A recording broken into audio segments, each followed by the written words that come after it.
الحمد لله المتفرد بعظمته وكبريائه ومجده المدبر الأمور بمشيئته وحكمته وحمده وأشهد أن لا إله إلا الله وحده لا شريك له في ألوهيته وربوبيته وفضله وربه وأشهد أن محمدًا عبده ورسوله خير داع إلى هداه ورشده وعلى آله وأصحابه وأتباعه وجنده. Pertama-tama mari kita bersyukur kepada Allah Subhanahu wa Ta'ala atas segala nikmatnya, yang mana kita ketahui bahwa sifat dari nikmat Allah Subhanahu wa Ta'ala adalah tidak terhitung. Allah Subhanahu wa Ta'ala berfirman, wa in ta'uddu ni'matallahi la tuhsuha. Apabila kamu menghitung-hitung nikmat Allah, kamu tidak akan pernah bisa.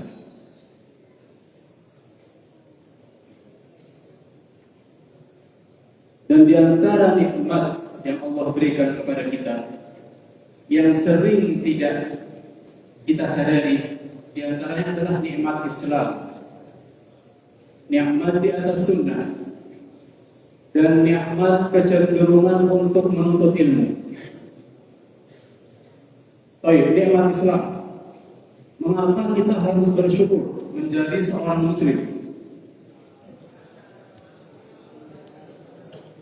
Karena selain Islam itu tidak ada nilainya di sisi Allah Subhanahu wa Ta'ala. Allah Subhanahu wa Ta'ala berfirman, "Wa may yabtaghi ghayra al-islami dinan falan yuqbala minhu." Barang siapa yang mencari agama selain Islam, maka tidak akan diterima darinya. Lalu nikmat berada di atas sunnah, karena kita semua tahu bahwa tidak semua muslim berada di atas sunnah.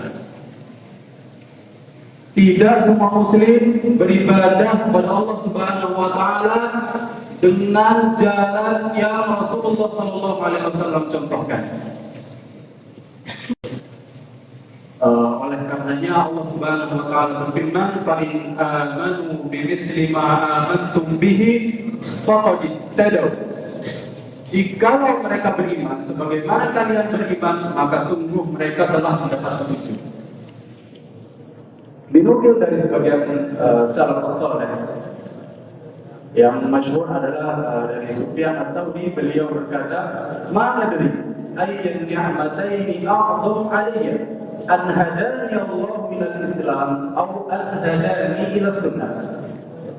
Beliau berkata, aku tidak tahu mana di antara dua nikmat yang lebih besar atas diriku. Allah Subhanahu wa Ta'ala memberi hidayah kepada Islam atau Allah memberi hidayah kepada sunnah.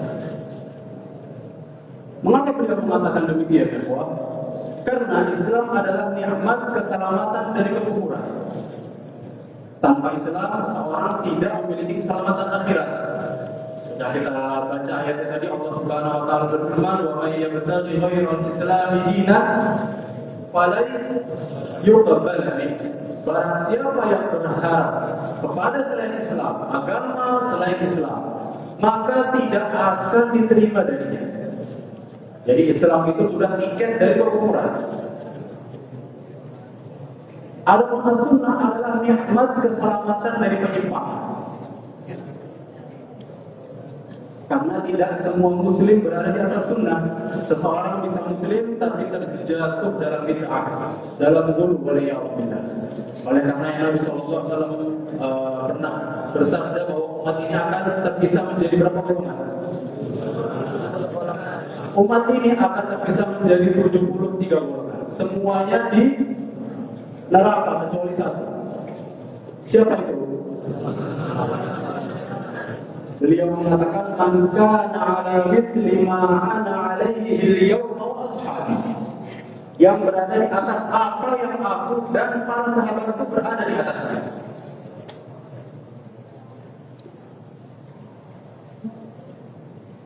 Oleh karenanya Imam Malik berkata, mengambil sebuah kaidah bahwa apa yang zaman para nabi dahulu bukan agama, maka sekarang juga bukan agama. Jadi cara kita melihat kebenaran itu gampang. Di zaman Nabi menyuruhnya, memerintahkannya, para sahabat berlomba-lomba kepadanya atau tidak, para ulama memotivasi kita untuk melakukannya atau tidak. Jawabannya jika tidak, maka jelas itu bukan dari agama. Maka bersyukurlah pada Allah Subhanahu wa taala ketika kita sekarang adalah seorang muslim dan kita berada di atas sunnah. Lalu yang ketiga adalah nikmat kecenderungan menuntut ilmu.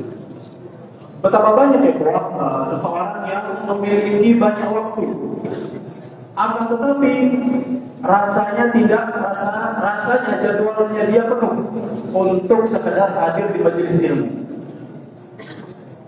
Ada juga orang yang memiliki banyak harta, akan tetapi hatinya tidak tergerak untuk belajar.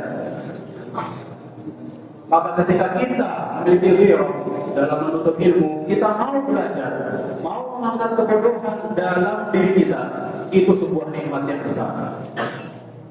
Karena Allah Subhanahu wa taala tidak pernah memerintahkan nabinya untuk meminta ditambah sesuatu hal kecuali ilmu.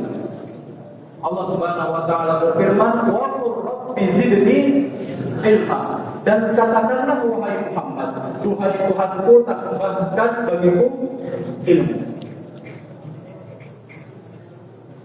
Berbicara tentang puasa sekalian, satu hal yang pasti semua dari kita mengalaminya adalah rasa lapar dan dahaga. Tapi ingat, kita harus satu hal yang harus kita ingat, bahwa apa yang kita rasakan hanya di bulan Ramadan ini, Nabi SAW mengatakan merasakannya di sebagian besar hari-hari beliau. Jadi jika kita ingin tahu Nabi itu lebih sering lapar atau lebih sering kenyang, Nabi itu lebih sering lapar. Nabi itu lebih sering lapar. Jadi sudah tidak ada tips kesehatan yang lainnya melebihi ini. Karena Nabi SAW adalah sebaik-baiknya qudwah. Beliau adalah qudwah kita baik sebagai seorang manusia maupun sebagai seorang hamba Allah Subhanahu wa taala.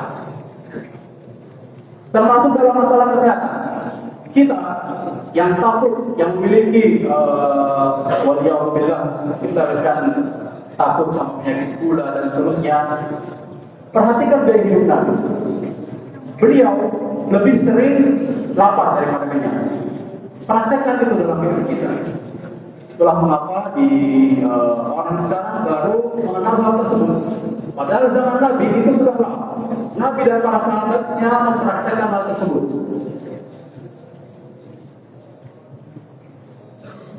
Beberapa riwayat yang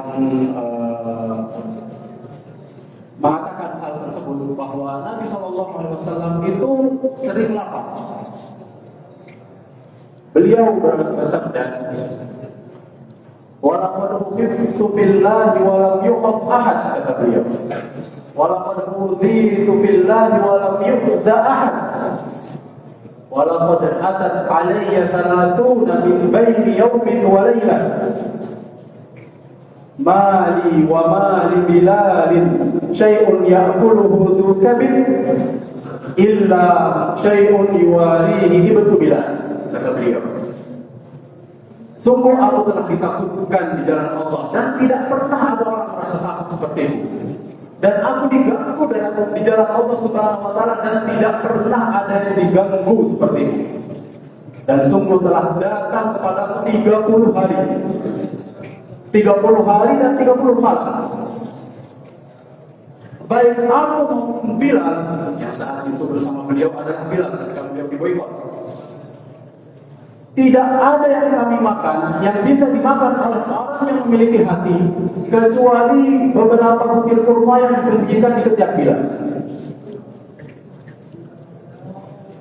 Aisyah radhiyallahu taala anha mengatakan, Nabi SAW tidak pernah kenyang oleh roti gandum selama 2 hari berturut-turut. sampai beliau mati. Sampai beliau meninggal, beliau tak pernah kenyang 2 hari berturut-turut. Oleh roti gandum, bukan oleh daging.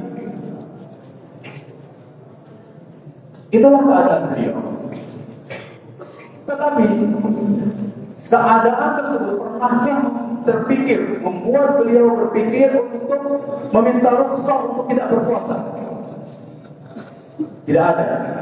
Beliau adalah tetap orang yang paling bertakwa, orang yang paling takut kepada Allah Subhanahu wa taala, orang yang paling menyempurnakan puasanya. Ikhwati wa a'izzani rahimani wa rahimakumullah.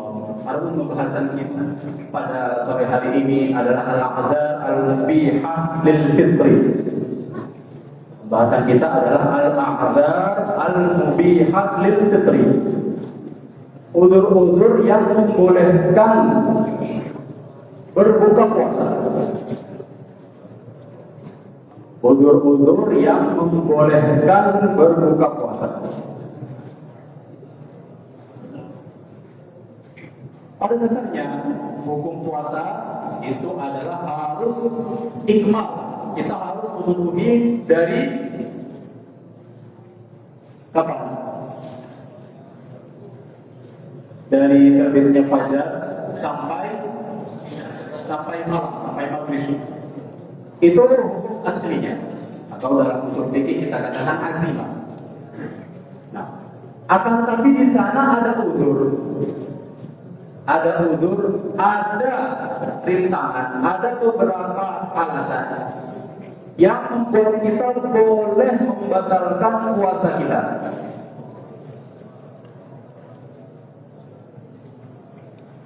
Itu karena agama kita, agama Islam adalah agama rahmah. Dan Allah Subhanahu wa taala, ya, kita tahu bersama bahwa Allah Subhanahu wa taala bahkan dikatakan arhamu bika min nafsika bi nafsika allati baina janbaik. Allah itu lebih sayang kepada kita bahkan daripada diri kita yang di sisi kita. Bagaimana sayang kita kepada diri kita? Allah lebih sayang. Oleh karena Allah Subhanahu wa taala berfirman, yuridullahu bikumul yusra wa la yuridu bikumul usra. Allah itu menginginkan kepada kalian kemudahan dan tidak menginginkan kesulitan.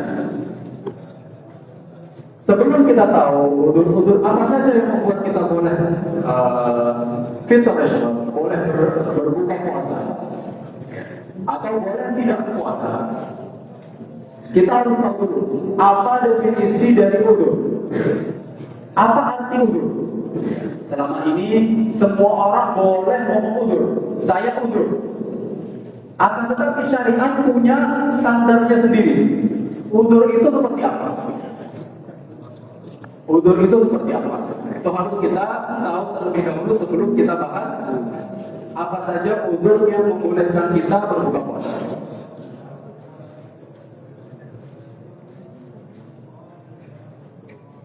Nah, secara sederhana, udzur itu adalah sesuatu yang membuat seseorang tidak layak disalahkan.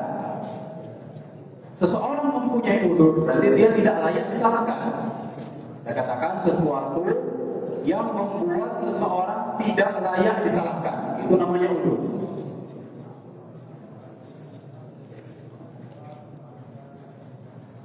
Dalam istilah fikih, udzur adalah keadaan yang datang kemudian yang menyebabkan adanya keringanan.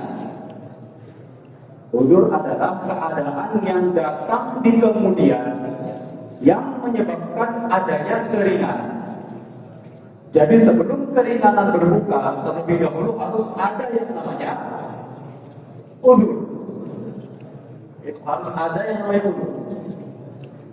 Adapun dalam konteks puasa, al-udhru fi siyami ma yubihul fitra syar'an ma'a baqa'i wujubil qada'i awil fidyati bihasbil hal.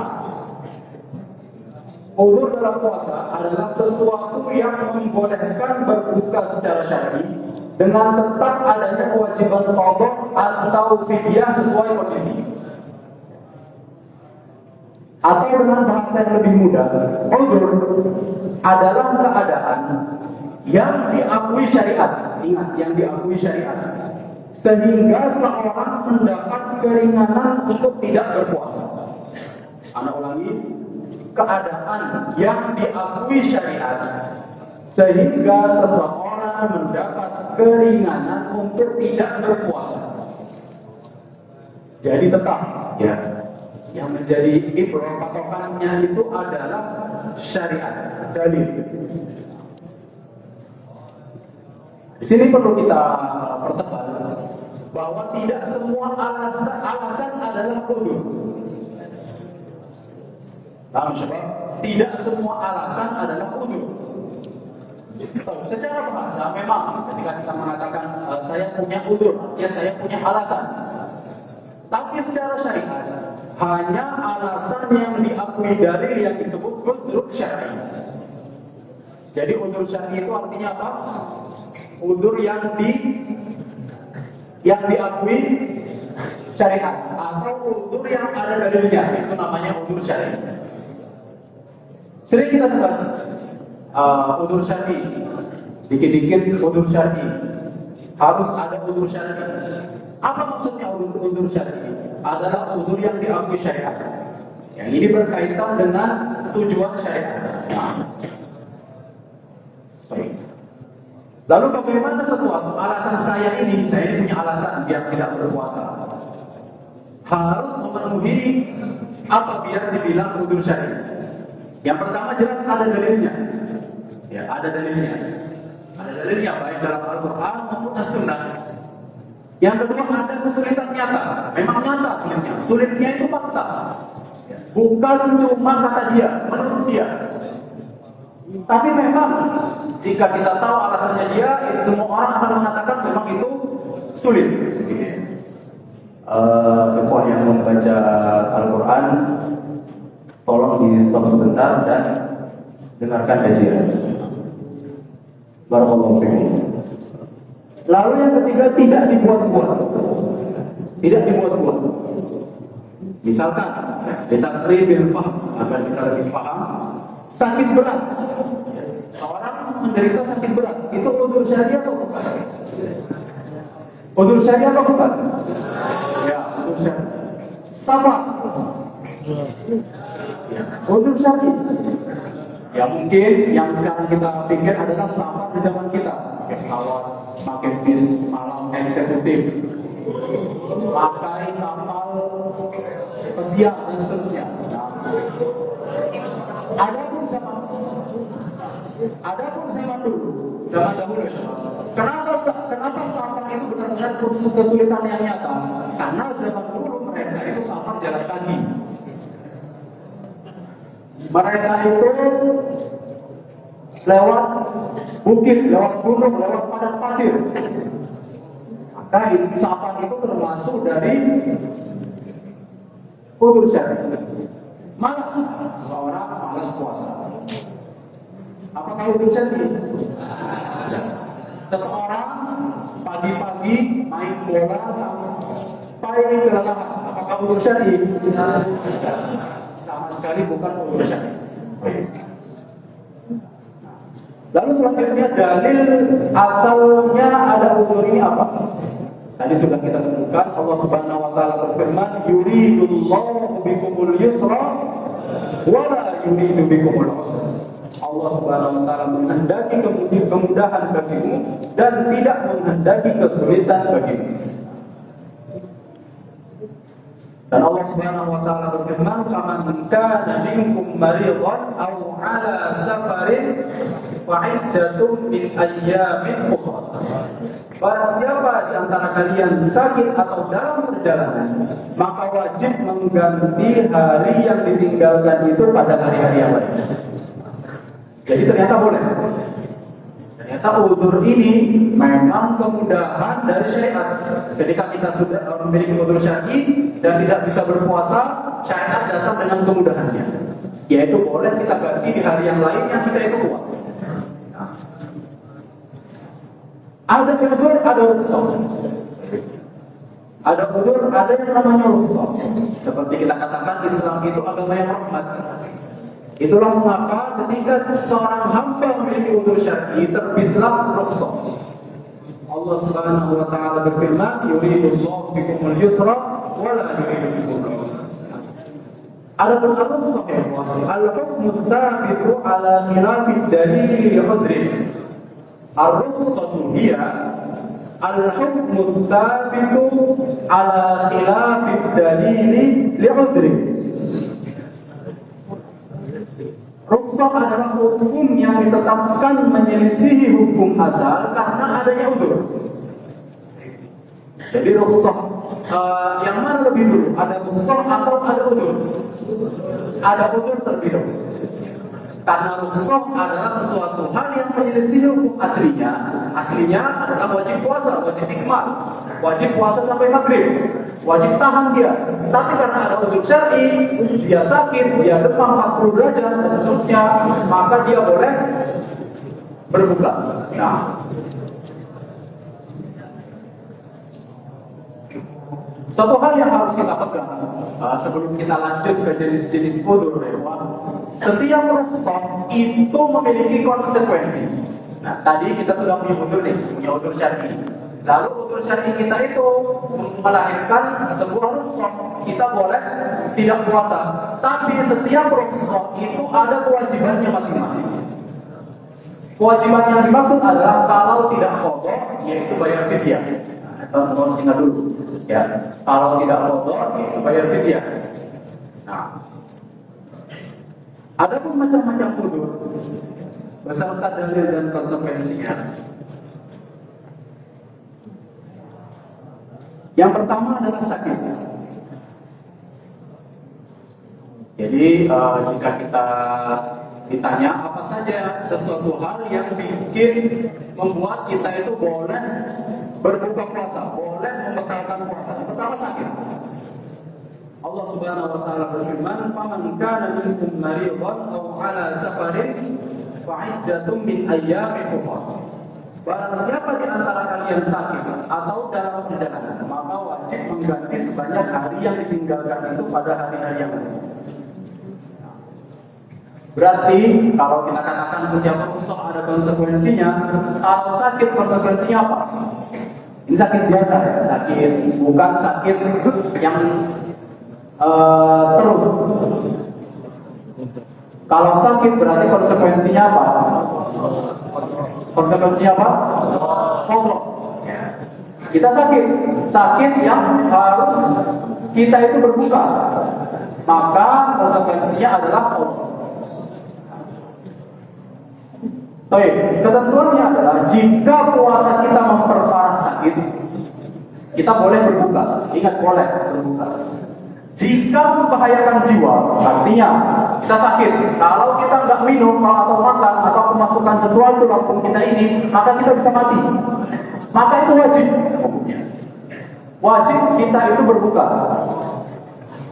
Tapi jika sakitnya sementara, sakitnya dibilang parah, tapi sementara, maka itu qadha.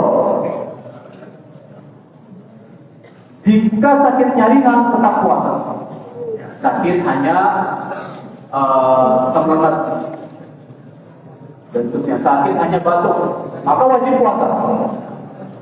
Jika membahayakan tadi wajib berbuka. Nah, jika membahayakan wajib berbuka. Adapun jika sakitnya permanen, jadi secara medis sakitnya ini memang tidak akan sembuh. Sakitnya tidak akan sembuh selamanya, dia akan menderita itu. Maka itu wajib fidyah. Konsekuensi yang lain, tidak qadha, tapi dia wajib fidyah.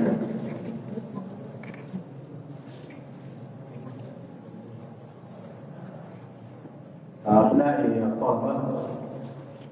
mungkin yang tidur dibangunkan sebelum kita lanjutkan. Dan harap tenang, Allah Subhanahu kita lanjutkan. Yang kedua adalah as-safar, saat sakit, dan yang kedua safar. Masih dalilnya yang tadi, Allah Subhanahu wa taala berfirman, "Faman kana minkum maridan aw 'ala safarin fa 'iddatun min ayyamin ukhra." karena masih disebut safar di sini. Barang siapa di antara kalian sakit atau dalam perjalanan, maka wajib mengganti sebanyak hari yang ditinggalkan itu pada hari-hari yang lain.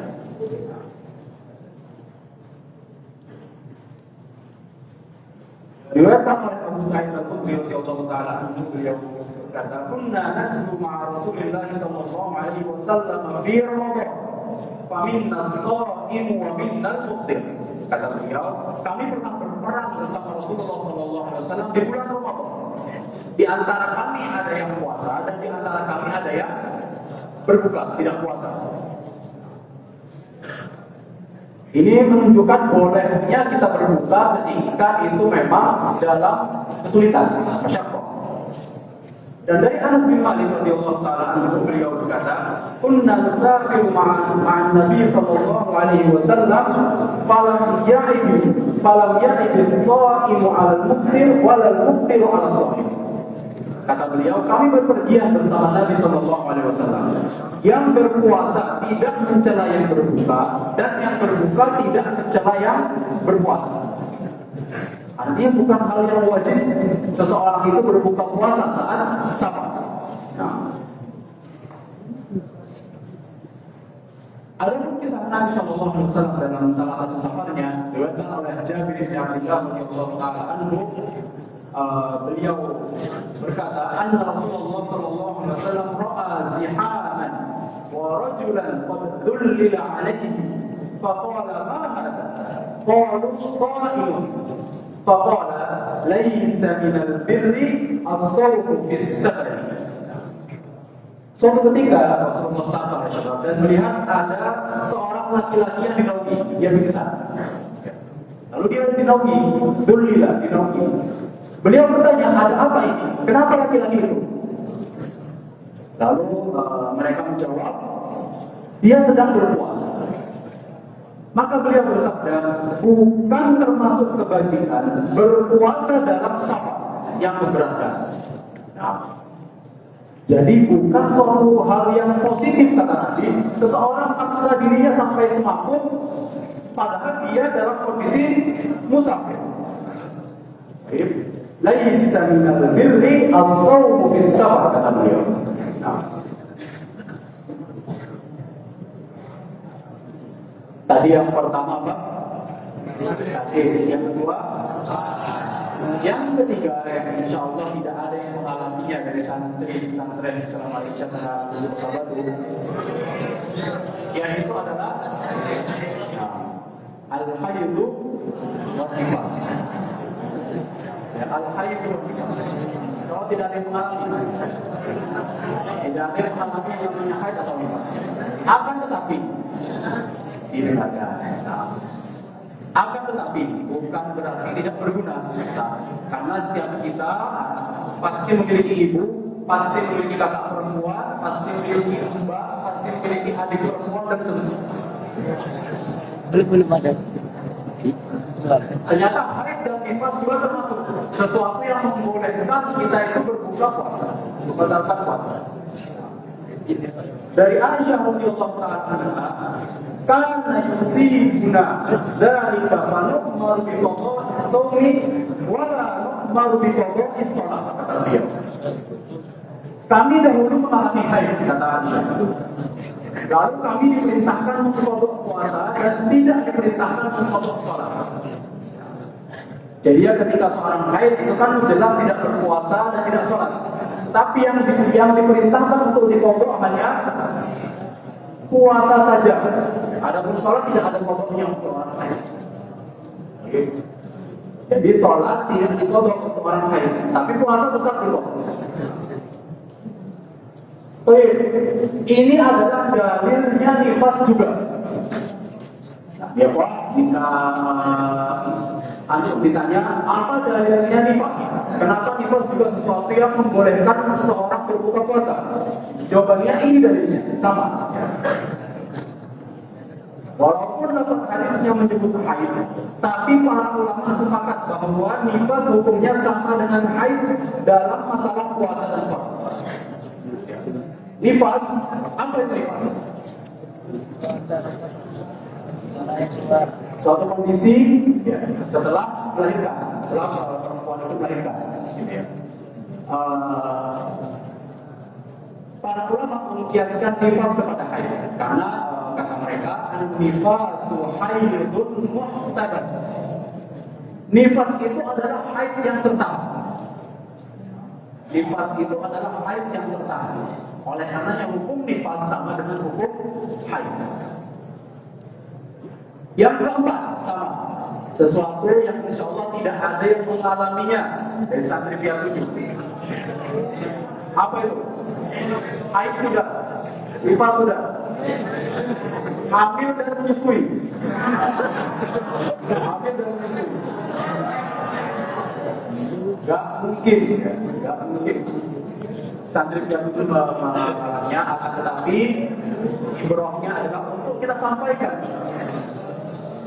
Sudah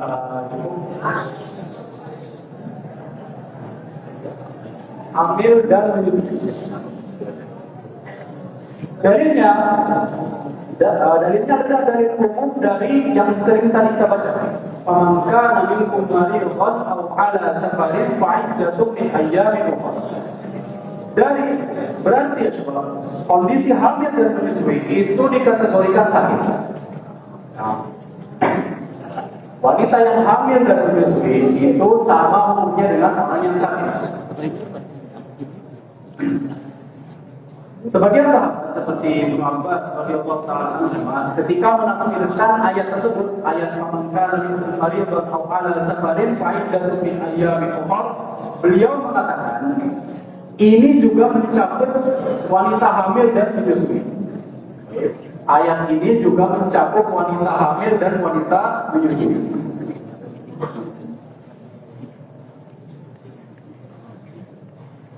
Dan adapun dalam kasus hamil dan menyusui ada 2 kategori. Kita mungkin bertanya, apa konsekuensi dari hamil dan menyusui? Jika takut diri sendiri, baik hamil maupun menyusui, dia takut kepada dirinya, takut dia semaput dan seterusnya, maka ketika dia tidak berpuasa dia wajib qadha. Nah, dia wajib qadha. Adapun jika yang ditakuti adalah bayinya, dianya kuat saja, tapi dia takut bayinya itu kurang nutrisi dalam kandungan atau ketika disusui, maka para ulama berbeda pendapat. Adapun Allah Ta'ala alam, yang rajih adalah pendapat yang mengatakan qadha dan fidyah. Dia qadha dan juga bayar fidyah. Jika yang ditakuti adalah bayinya, takut bayinya ini kurang nutrisi dalam kandungan, atau dia takut air susunya tidak keluar, maka wajib qadha dan fidyah. Alasannya adalah karena ketika dia takut bayinya, maka di sini ada tanggung jawab lebih, yang itu kata para ulama menyebabkan adanya kewajiban fidyah. Allah Ta'ala.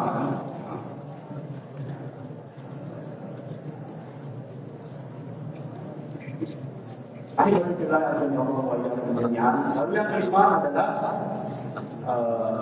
usia lanjut, ya, jompo,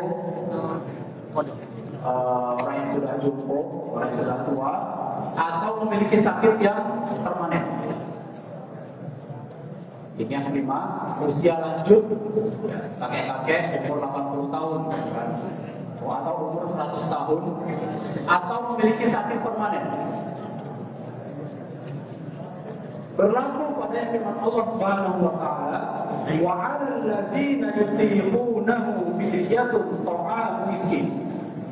Dan bagi orang yang berat menjalankannya, jika dia tidak berpuasa, wajib membayar fidyah, yaitu memberi makan orang miskin. Baik, ada orang di umur 70 tahun dia masih kuat puasa, maka dia berpuasa. Ada juga yang sudah tidak kuat. Seperti itu tidak dipaksa. Kalau dipaksa takutnya malah semaput dan seterusnya. Maka dia boleh tidak puasa, akan tapi membayar fidyah. Itulah 5 hal yang membolehkan seseorang itu membatalkan puasa. Baik, itu 5 hal yang membolehkan seseorang boleh tidak puasa. Apa saja tadi? Yang pertama adalah, yang kedua safar, yang ketiga, yang keempat, yang kelima, usia lanjut atau sakit perut. Nah, lalu sekarang kita bahas sedikit tentang konsekuensi tersebut. Tadi sepanjang muhadharah kita membahas tentang qadha dan membahas tentang fidyah. Apa itu qadha? Apa itu fidyah? Adapun qadha definisinya adalah mudahnya mengganti puasa di hari lain. Allah Subhanahu wa taala mengatakan fa'iddatum min ayyamin ukhra. Wajib mengganti sebanyak hari yang ditinggalkan itu pada hari-hari yang lain. Jadi qadha itu maksudnya mengganti di hari lain. Sekarang ketentuannya didengarkan insyaallah. Didengarkan dengan jaga karena anak saya di bab ini pun masih banyak yang keliru. Ketentuannya sebelum Ramadan berikutnya. Yang pertama. Yang kedua, tidak harus berturut-turut. Misalkan dia punya hutang 6, tidak harus dia langsung puasa 6 hari berturut-turut.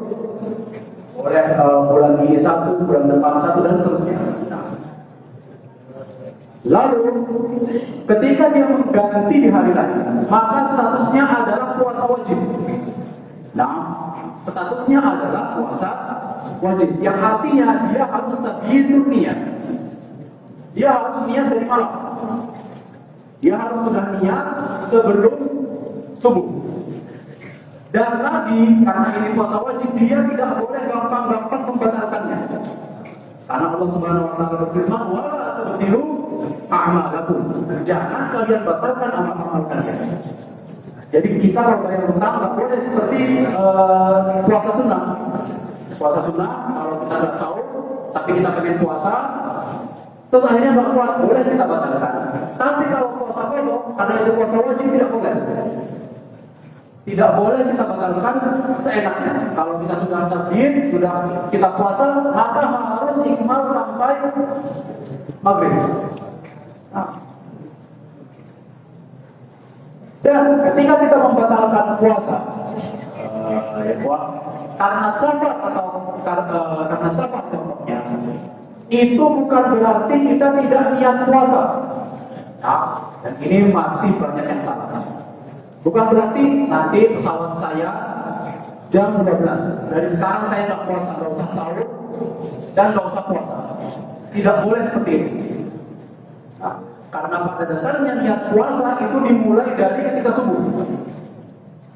Artinya, ketika subuh, jika memang waktu safar antum setelah itu, maka antum harus wajib puasa. Kapan antum boleh batal? Ketika memang sudah sampai batas safar, sudah meninggalkan batas kota, baru boleh batal kalau memang tidak kuat, kalau memang mau batal. Sebelum itu nggak boleh. Padahal belum berangkat, keluar dari pondok, kecapek, langsung beli cilok, langsung beli bakso. Lah ya, kalau nggak boleh seperti itu. Alasannya apa? Alasannya untuk ihtiram kepada hormatus shaum, kepada kehormatan puasa. Kita harus menghormati kehormatan puasa, kehormatan bulan ini, dan menghormati saudara-saudara kita yang puasa. Jadi diingat, besok ketika kepulangan nggak ada yang nongkrong di Cakmeng, nggak ada yang minum, makan bakso di Cakmeng karena bilangnya sama. Dan ketika antum batal pun, antum minum, antum makan misalkan, makan roti, selanjutnya antum puasa lagi. Lanjutnya antum puasa lagi. Jadi bukan berarti terang-terangan makan dan minum, karena saya tahu. Itu tadi alasannya adalah ihtiraman li hurmatis sunnah. Itu al-qadha. Selanjutnya al-fidyah. Fidyah definisi singkatnya adalah memberi makan satu miskin per hari. Sebanyak puasa yang kita tinggalkan jika memang alasan Iftarnya adalah sesuatu yang mewajibkan fidyah, seperti tadi menyusui, seperti tadi orang yang sudah jompo, orang yang punya sakit permanen, yang nggak mungkin dia punya opsi kodok karena dia memang tidak bisa sudah selamanya, maka dia wajib fidyah. Adapun takarannya, Allah alam, di sini ada perbedaan pendapat. Ada yang mengatakan satu mud atau sekitar 600 sampai 700 gram makanan pokok. Ada yang mengatakan satu sok. Ada yang mengatakan ada yang mengatakan setengah sok.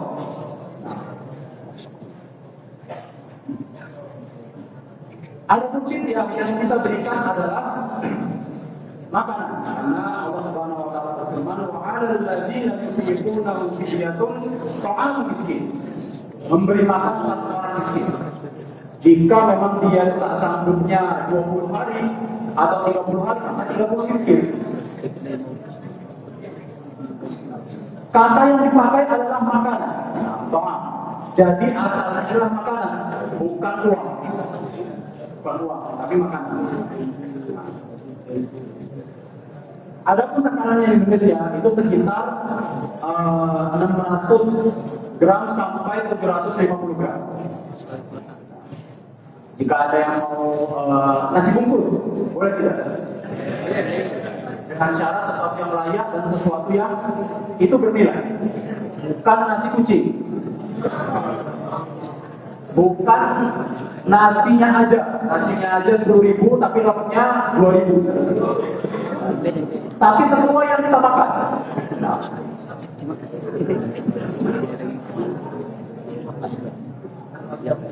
Itu yang resmi. Seseorang berbuka puasa karena uzur, maka dia punya pilihan entah qadha atau fidyah. Kalau ada santri, ada seseorang muslim yang berbuka dan uzur, atau bahasanya mokel, bahasa mokel, kita kamar mandi dan karena sebagaimana kita tahu, puasa ini adalah rahasianya dia dan Allah. Gak ada yang tahu sudah. Itu urusannya dia. Gak usah kita cari tahu siapa aja yang mokel, gak perlu. Itu kata para ulama, sirrun bainal abdi wa rabbih, adalah rahasia antara hamba dan Tuhannya. Dia akan mempertanggungjawabkan pemokelannya itu di hadapan Tuhan. Baik, kita lanjutkan. Seseorang berbuka tanpa uzur, apa yang harus dilakukan? Yang pertama, jelas yang harus kita dengarkan itu yang di belakang. Akan syarat. Seseorang yang berbuka tanpa uzur, yang harus kita ketahui adalah itu dosa besar. Nah, berbuka tanpa uzur syar'i, uzur yang dibenarkan adalah dosa besar.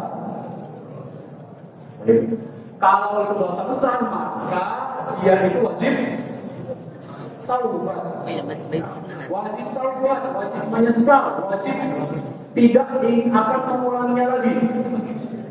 Jelas dia dosa, karena dia seperti menusuk ke halaman puasa, halaman bulan Ramadan.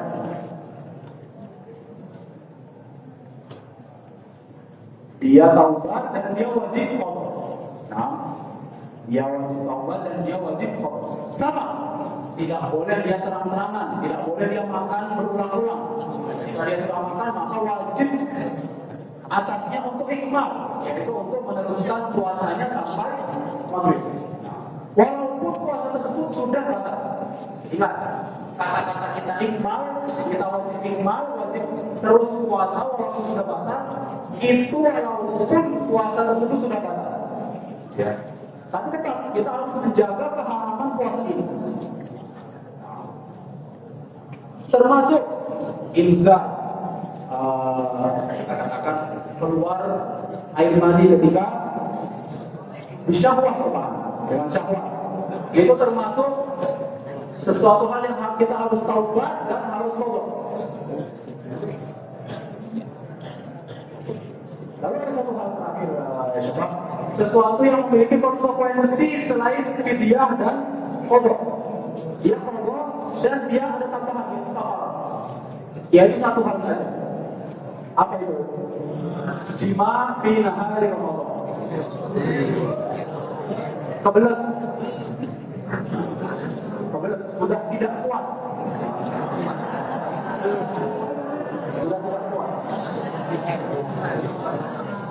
Ini kasus spesial ini, satu-satunya ini, dialah yang wajib kafarah. Dari Abu Hurairah radhiyallahu taala anhu, seorang laki-laki datang kepada Nabi dan berkata, aku celaka. Beliau bertanya, apa yang membuatmu celaka? Kenapa kamu kok bilang kamu celaka? Ia menjawab, aku menggauli istriku di siang Ramadan. Maka Nabi SAW bersabda, apakah engkau mampu memerdekakan budak? Nah, ini sekarang Nabi berbicara konsekuensinya, karena kamu sudah jima di bulan Ramadan, ini konsekuensinya. Yang pertama, apakah kamu bisa memerdekakan budak? Tidak. Beliau melanjutkan, mampukah engkau berpuasa 2 bulan berturut-turut? Jadi 2 bulan itu tidak boleh ompong, tidak boleh ini ya, tidak boleh diselingi. Tidak, mampukah engkau memberi makan 60 orang miskin? Jadi 3 hal ini, 2 yang tadi itu opsi utama, yaitu memerdekakan budak atau puasa 2 bulan berturut-turut. Jika tidak mampu, maka opsi yang ketiga, yaitu memberi makan 60 orang miskin. Itulah kafarahnya orang yang jima di siang hari di bulan Ramadan. Sedikit studi kasus untuk demam tinggi. Seorang demam tinggi sampai 41 derajat. Apakah boleh berbuka? Seorang santri begadang, akhirnya paginya lemas. Boleh berbuka atau tidak? Bukan dulu. Karena begadang itu tidak diperkenankan. Safar di atas 150 km boleh. Orang tua 75 tahun yang tak buat puasa boleh. Ini salah nanti.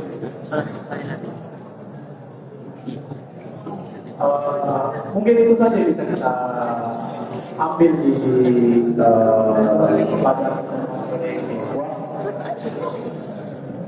semoga Allah Subhanahu wa taala menerima rangkaian demi rangkaian puasa kita di bulan Ramadan ini.